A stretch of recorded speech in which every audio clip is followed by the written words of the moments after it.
જેતપુર શહેર ભાજપ દ્વારા શહીદ દિવસ નિમિત્તે ભવ્ય બાઇક રેલીનું આયોજન જેતપુર શહેર ભાજપ દ્વારા આજે શહીદ દિવસ નિમિત્તે ભવ્ય બાઇક રેલીનું આયોજન કરવામાં આવ્યું હતું। દેશભક્તિના ભાવ સાથે યોજાયેલી આ રેલીમાં મોટી સંખ્યામાં યુવાનો અને કાર્યકરો ઉત્સાહપૂર્વક જોડાયા હતા।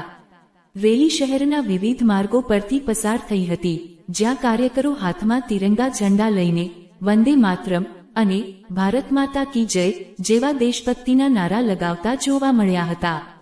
સમગ્ર વાતાવરણ દેશપ્રેમના રંગે રંગાયું હતું। આ પ્રસંગે ભાજપના આગેવાનો અને કાર્યકરોએ શહીદોને શ્રદ્ધાંજલિ અર્પણ કરી અને તેમના બલિદાનને યાદ કરીને દેશસેવા માટે પ્રતિબદ્ધતા વ્યક્ત કરી હતી। રેલી શાંતિપૂર્ણ માહોલમાં પૂર્ણ થઈ હતી અને શહેરમાં દેશભક્તિનો ઉત્સાહ જોવા મળ્યો હતો। વિજય મકવાણા, જેતપુર।